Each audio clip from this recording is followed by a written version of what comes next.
안녕하세요. 반갑습니다. 주갈성교회 유형우 목사입니다. 한 주간 잘 보내고 계시죠?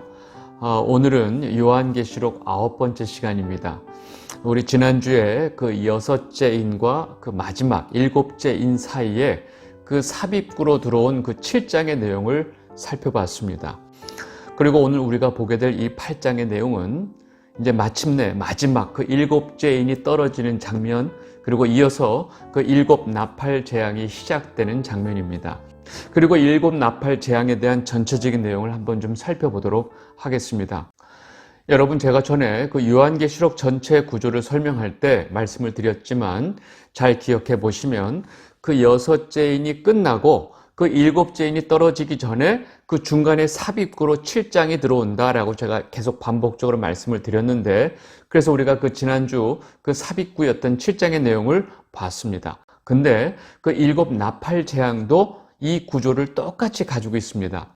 첫 번째부터 이 여섯 번째 나팔 재앙의 내용이 8장, 9장까지 나오고, 그리고 이제 마지막 일곱 번째 나팔 재앙이 나오기 전에 그 중간에 역시 삽입구가 들어가는데, 그 삽입구가 10장, 11장의 내용입니다. 이런 구조가 있다는 것을 이해하셔야 전체 맥락을 이해할 수 있을 것 같아서 제가 설명을 드리고 있는데, 간단히 표를 보시면 그렇게 여섯 번째 인이 떨어지고 나서 삽입구 7장이 들어와서 일곱 번째 인이 떨어지는 것처럼 지금 여섯 번째 나팔이 불려지고 난 다음에 그 다음에 삽입구로 10장, 11장이 나오고 그 다음에 마지막 일곱 번째 나팔이 불려지게 되는 이 구조를 똑같이 가지고 있으니까 이걸 잘 이해하시고 보면 좋을 것 같습니다. 그리고 이제 10장, 11장의 이 삽입구의 내용은 사실 그 인의 재앙에서 이 삽입구로 들어온 7장의 내용과 똑같습니다. 우리가 기억해보면 그 6장 마지막 인이 떨어지고 나서 이 무서운 하나님의 진노의 날에 누가 능히 설 수 있으리요? 라는 질문으로 끝이 나죠. 그리고 이제 삽입구 7장이 들어오면서 그 7장에서 이 질문에 대한 답을 설명해 주는 것을 우리가 봤습니다. 그런데 지금 일곱 나팔 재앙의 핵심은 하나님을 믿지 않는 자들에 대한 이 경고의 재앙입니다. 즉 재앙 자체가 경고죠. 그리고 그 경고는 사실은 하나님께 돌아오기 위한 회개를 촉구하기 위한 경고입니다. 그런데 지금 이 마지막 여섯 번째 나팔이 불려진 이 9장 끝을 보면 그 무서운 일곱 나팔 재앙의 경고에도 불구하고 거기서 살아남은 자들이 그 손으로 하던 모든 악한 짓들을 멈추지 않고 회개하지 않더라라고 끝이 납니다. 요한계시록 9장 20절 21절입니다. 이 재앙에 죽지 않고 남은 사람들은 손으로 행한 일을 회개하지 아니하고 오히려 여러 귀신과 또는 보거나 듣거나 다니거나 하지 못하는 금은 동과 목 속의 우상에게 절하고 또 그 살인과 복술과 음행과 도둑질을 회개하지 아니하더라. 여러분, 이것이 여섯 번째 나팔 끝까지의 내용입니다. 그렇다면 이 여섯 번째 나팔과 일곱 번째 나팔 사이에 들어오는 이 삽입구 10장과 11장의 내용은 어떻게 되냐? 바로 어떻게 하면 이 사람들이 회개할까에 대한 이야기가 나온다는 것입니다. 이 엄청난 재앙의 심판에도 불구하고 회개하지 않는 사람들을 돌이키게 하는 것은 과연 무엇일까라는 그 내용이 바로 이 삽입구 10장, 11장의 내용이 담고 있다는 것입니다. 여러분, 그래서 그 일곱 번째 나팔이 불기 전에 그 11장 삽입구의 마지막 내용을 보면 다음과 같이 회개하는 자들이 등장하고 있습니다. 요한계시록 11장 13절, 그때에 큰 지진이 나서 성 10분의 1이 무너지고 지진에 죽은 사람이 7천이라. 그 남은 자들이 두려워하여 영광을 하늘의 하나님께 돌리더라. 아멘. 마침내 그 남은 자들이 두려워하면서 하나님께 영광을 돌리는 장면으로 이 삽입구의 내용이 끝이 납니다. 결국 그 무서운 나팔 재앙에도 회개하지 않던 자들이 회개하게 되는 계기는 바로 그 10장, 11장에 등장하는 내용인데, 바로 교회를 대표하는 그 두 증인이 목숨을 내놓고 전하는 그 복음 때문에 이들이 회개하게 된다라는 내용을 지금 이 삽입구가 담고 있는 것입니다. 여러분, 이렇게 삽입구가 끝나고 나서 마침내 일곱 번째 마지막 나팔이 불리게 되는 것입니다. 여러분 여기까지 제가 설명한 이 전체 흐름을 잘 이해하시면 그 일곱 나팔 재앙이 이 교회 시대 동안 어떤 목적을 가지고 이 세상에 벌어지는 재앙들을 어떤 각도에서 설명하고 있는지를 이해하기가 쉽습니다. 여러분 여기까지 설명을 잘 이해하셨으면 이제 8장 1절의 내용을 좀 보도록 하겠습니다. 요한계시록 8장 1절에서 2절입니다. 일곱 인을 떼실 때에 하늘이 반시간쯤 고요하더니 내가 보매 하나님 앞에 일곱 천사가 서 있어 일곱 나팔을 받았더라. 아멘. 여러분 제가 8장 1절 2절을 연달아서 읽었습니다. 이제 제가 이렇게 읽어드린 이유가 있는데 지금 1절의 말씀을 보니까 일곱째 인이 떨어지니까 하늘이 반시간쯤 고요하더니로 끝이 납니다. 아니 마지막 인의 재앙인데 뭔가 마지막 이 엄청난 재앙이 나와야 되는데 뭐야 이게 너무 싱겁게 끝났다는 생각이 듭니다.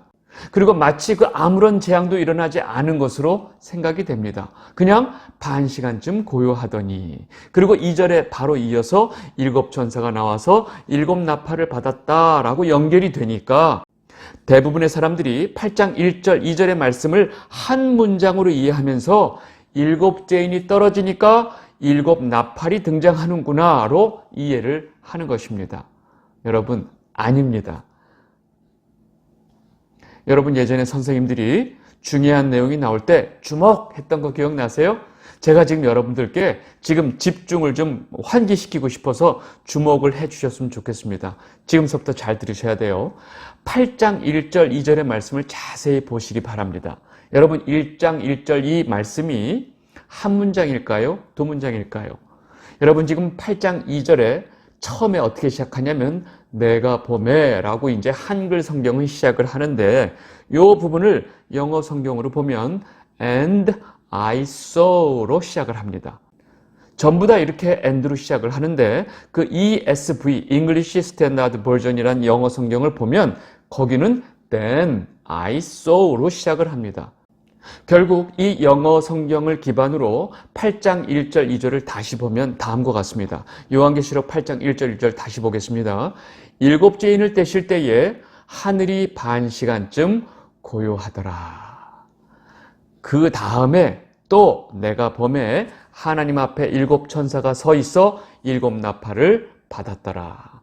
여러분 이렇게 이해를 하시면 훨씬 지금 이해가 쉽기 때문에 제가 좀 성경 끝을 바꿨습니다. 그러니까 8장 1절의 말씀은 하늘이 반시간쯤 고요하더니로 사실 끝이 난 것입니다. 제가 그래서 이것을 고요하더라로 바꿨던 것이죠. 그리고 2장 1절은 접속사 and나 then으로 연결되는 다른 문장입니다. 그래서 결국 일곱 번째 인이 떼는 순간 이 땅에 내려지는 재앙을 하늘이 반시간쯤 고요하더니로 표현을 한 것입니다. 그러니까 제가 드리고 싶은 말씀은 지금 마지막 일곱 번째 인이 떨어지는 순간 이 땅에 내려지는 그 엄청난 재앙을 딱 한 문장으로 표현한 것입니다. 바로 뭐냐면 하늘이 반시간쯤 고요하더니로 그 마지막 일곱 번째 인에 떨어질 때 떨어진 재앙을 설명한 것입니다. 여러분 이게 무슨 재앙이 될까요? 잘 생각해 보세요. 여러분 지금 이제 막 싸움이 벌어지고 있는 전쟁터를 한번 상상해 보세요.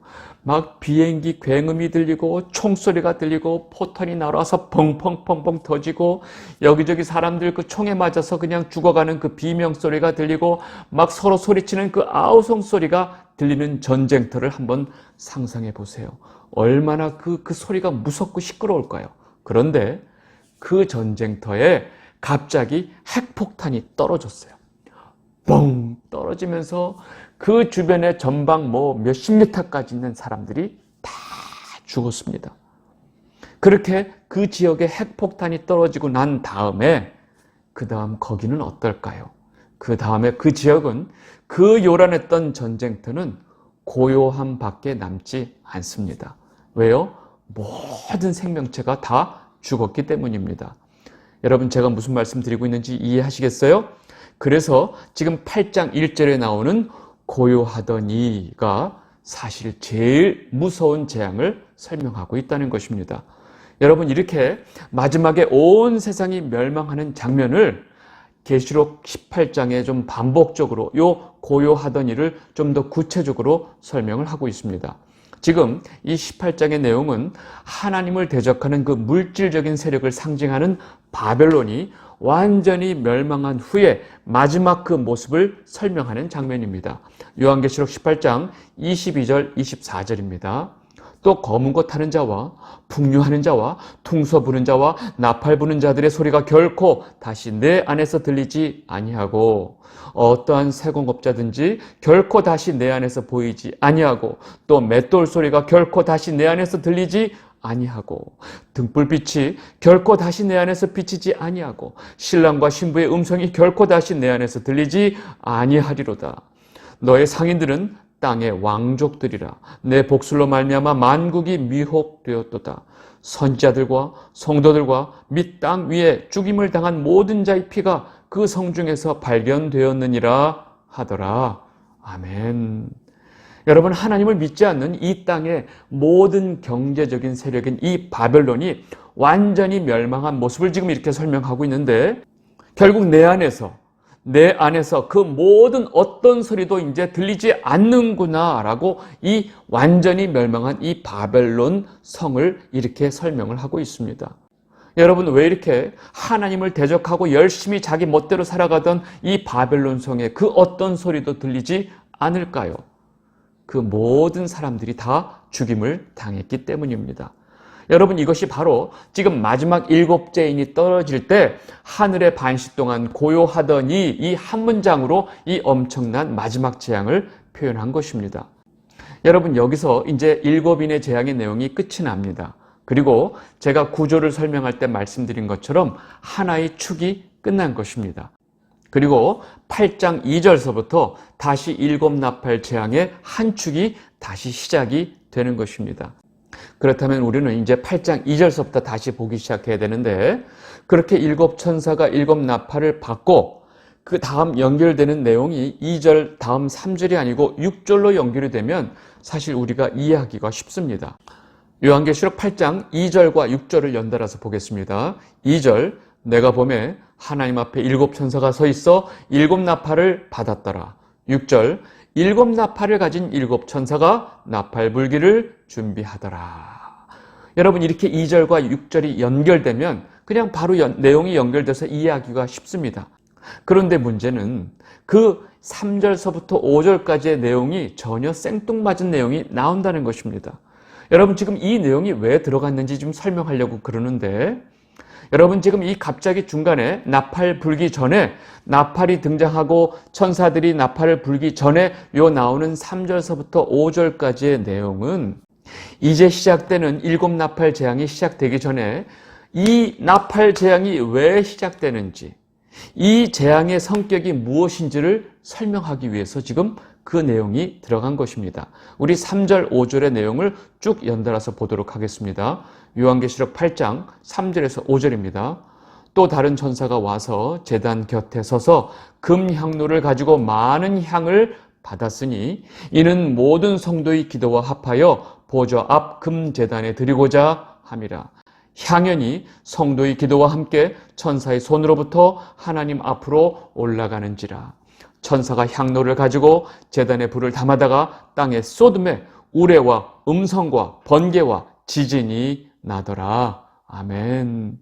여러분, 지금 3절서부터 5절까지의 내용을 제가 쭉 읽어드렸는데, 여러분, 이 내용이 뭔지 좀 아시겠어요? 지금 3절서부터 5절까지의 내용을 제가 한마디로 요약하면 어떻게 성도의 기도가 이 땅의 재앙과 연결이 되는지 그 영적인 과정을 아주 간략하게 설명해 주고 있는 것이 3절서부터 5절까지의 내용입니다. 잘 보세요. 천사 하나가 금향로에, 향로가 금으로 되어 있어요. 금향로에 어떤 많은 향을 받게 됩니다. 그리고 그 금향로에 향이 들어가 있죠? 향이 들어가 있는 그 금향로에 성도의 기도를 담아서 하나님 앞으로 올려지게 됩니다. 여러분, 그렇다면 지금 이 향로 안에 성도의 기도와 합해지는 먼저 있었던 그 향이 무엇일까요? 여러분, 보통 성도가 하는 그 모든 그 이기적인 기도들이 하나님 앞에 올라갈 수 있을까요? 못 올라가요. 여러분, 우리의 유일한 중보자이신 예수 그리스도의 그 향이 우리의 기도에 합해졌을 때 비로소 우리의 그 기도가 하나님 앞에 올려질 수 있는 것입니다. 우리는 예수 그리스도를 믿음을 통해서 하나님 앞에 의롭게 여겨진 자들이고 또 예수 그리스도의 이름으로 하나님의 자녀가 된 자들입니다. 우리는 예수 그리스도를 통하지 않고 하나님 앞에 갈 수 있는 방법 자체가 없습니다. 우리가 그래서 하나님 앞에 기도할 때 반드시 누구의 이름으로? 예수 그리스도의 이름으로 기도합니다 라고 우리가 말을 하는 것입니다. 즉 우리가 하나님 앞에 갈 수 있는 유일한 통로는 예수 그리스도. 그래서 예수 그리스도의 향과 함께 우리의 기도가 하나님 앞에 드려지는 것입니다. 그렇게 예수 그리스도의 향과 성도의 기도가 담긴 향로에 그 제단의 불을 담아서 이 땅에 쏟으면 이 땅에 뇌성, 음성, 번개, 지진이 나는 것입니다. 결국 이 땅에 그 성도의 기도로 인해서 하나님의 무서운 진노의 심판이 떨어지는 이 영적인 과정을 설명하고 나서 지금 이제 7 나팔 재앙이 시작이 되는 것입니다. 제가 생각하기에 이 주갈성교회 성도 여러분들은 성도에게 있어서 기도가 무엇인지를 잘 알고 계실 거라 생각이 됩니다. 여러분, 성도가 하는 기도의 가장 중요한 목적은 바로 하나님 나라의 완성이라고 제가 말씀드렸고 여러분들 이 사실을 잘 알고 계실 거라 확신이 됩니다. 여러분, 제자들이 예수님에게 우리는 어떻게 기도해야 할까요? 라고 질문을 했죠. 이 질문에 대해서 예수님께서 너희는 이렇게 기도하라 라고 가르쳐 주신 그 주기도문을 보면 우리가 제일 먼저 무슨 기도를 해야 될지가 나옵니다. 하나님 아버지 이름이 거룩히 여김을 받으시옵고 하나님의 나라가 임하게 하여 주시옵소서. 그리고 하나님 아버지의 뜻이 하늘에서 이루어진 것처럼 이 땅에서도 이루어지게 하여 주옵소서로 주기도문이 시작이 됩니다. 여러분, 결국 성도가 하는 그 모든 기도의 가장 중요한 핵심은 바로 이 땅에 하나님의 뜻이 이루어지고 하나님의 나라가 완성이 되는 것입니다. 여러분, 예수님께서 너희들이 그 모든 것보다 먼저 그의 나라와 의를 구하라 라고 했던 말씀 기억나시죠? 여러분, 그런데 이 땅에 하나님 나라가 완성이 된다는 것은 이 땅에 하나님을 대적하는 모든 악의 세력이 다 심판을 받고 멸망해야 하는 것입니다. 그래서 하나님 나라가 이루어지기 전에 반드시 선행돼야 될 것이 뭐냐면 이 땅의 모든 악의 세력을 멸망시키는 심판이 선행돼야 하는 것입니다. 그래서 성도의 기도와 단의 불이 섞여서 이 땅에 쏟아지면 이 땅에 무서운 하나님의 진노와 심판이 벌어지게 되는 것입니다. 이 영상을 보고 계신 주갈성 성도 여러분, 지금 현재 여러분들은 어떤 기도를 하고 계시나요?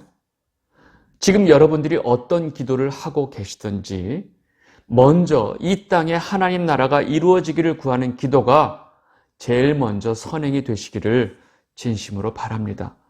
지금 현재 우리들 삶에 있는 여러 삶의 고통들, 경제적인 어려움들, 육신의 질병 때문에 하는 그 모든 기도는 사실 하나님 나라가 완성이 되는 그 순간에 다 사라지는 이 육적인 문제들이기 때문입니다. 참 믿음을 가진 성도의 기도가 무엇을 최종 목표로 해야 하는지 또 무엇을 위해서 기도해야 하는지 여러분들 다시 한번 여러분의 기도를 점검하시기를 바랍니다. 그렇게 이 땅에 하나님의 뜻이 하나님 나라가 이루어지기를 바라는 그 성도의 기도로 인해서 지금 이 땅에 재앙이 떨어진다는 사실을 알려놓고 나서 이제 천사들이 하나씩 나팔을 불기 시작하고 이 땅에 그 나팔 재앙이 떨어지게 됩니다. 여러분, 우리가 그 7인의 재앙을 설명할 때 그 7인의 재앙의 구조를 보면 4개, 3개가 이렇게 연결되어 있다고 제가 4+3이라고 제가 설명드렸던 거 기억나세요? 7 나팔 재앙도 이 똑같은 구조로 진행이 됩니다.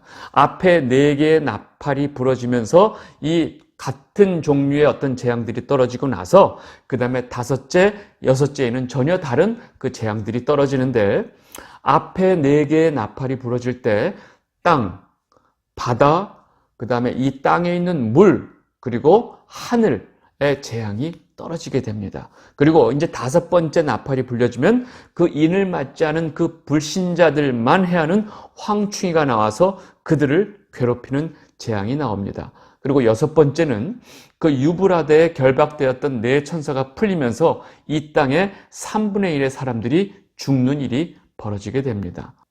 지금 우리는 일곱 나팔 재앙을 보고 있는데 우리가 먼저 봤던 일곱인의 재앙과 지금 이제 벌어지게 될 일곱 나팔 재앙과는 도대체 어떤 차이점이 있을까를 우리가 좀 알아야 됩니다. 잘 보세요. 그 일곱인의 재앙은 성도를 포함한 이 땅에 사는 모든 사람들에게 일어나는 전체적인 재앙들을 다 설명을 해줬습니다. 그런데 그 일곱 나팔 재앙의 특징은 사람보다는 이 자연의 재앙에 초점을 두고 있습니다. 그런데 그 재앙의 내용들을 자세히 보면 우리가 이 출애굽기에서 봤던, 즉 그 애굽에 내려졌던 그 10가지 그 재앙들을 그대로 인용해서 보여주고 있습니다. 여러분, 모세를 통해서 그 애굽에 내려졌던 그 10가지 재앙들을 잘 기억을 해보면 한 가지 중요한 특징이 있는데, 바로 그 재앙들이 하나님의 백성인 이스라엘 백성들에게는 그 어떤 나쁜 영향도 끼치지 못했다는 것입니다. 하나님을 대적하는 그 세력을 대표하는 그 애굽 사람들 전체는 이 재앙들이 내려지고 이것으로 인해서 그들이 괴로워했지만 그 무서운 똑같은 재앙 속에서 하나님의 백성들, 이스라엘 백성들은 철저하게 보호를 하셨다는 사실입니다. 여러분, 이러한 재앙의 특징은 그 장자의 죽음이 내려지는 재앙에서 완전히 정점을 이루게 됩니다. 바로를 포함한 그 제국의 어마어마한 황제인 이 바로를 포함해서 애굽의 모든 집의 장자들을 그 죽음의 신이 다 죽이는 그날 밤에 그 어린 양의 피가 문설주에 발려진 그 이스라엘 백성들 집에는 그 죽음의 사자가 넘어가는 사실을 우리는 분명히 기억하고 있습니다. 이렇게 죽음의 신이 넘어가는 것을 유월, 패스오버에서 유월절을 기념하는 것이죠. 다시 말해서 지금 보여주고 있는 이 나팔 재앙, 즉 일곱 나팔 재앙들은 예수 그리스도를 나의 구주로 고백하고 그의 피로 옷을 희게 씻어한 자들, 즉 이 교회 시대에 존재했던 모든 하나님의 백성들, 교회는 똑같이 그 재앙의 한복판에 있지만 철저한 하나님의 보호하심으로 인해서 그 재앙으로부터 보호를 받게 된다는 것입니다. 여러분, 이러한 사실은 이 다섯 번째 나팔 재앙에서 아주 분명하게 설명하고 있습니다. 요한계시록 9장 4절입니다. 그들에게 이르시되 땅에 풀이나 푸는 것이나 각종 수목은 해하지 말고 오직 이마에 하나님의 인침을 받지 아니한 사람들만 해하라 하시더라. 여러분, 요한계시록 전체적으로 보면 이 하나님의 인침을 받은 자와 하나님의 인침을 받지 못한 이 불신자들을 철저하게 분리하고 있다는 것을 우리는 분명히 알아야 합니다.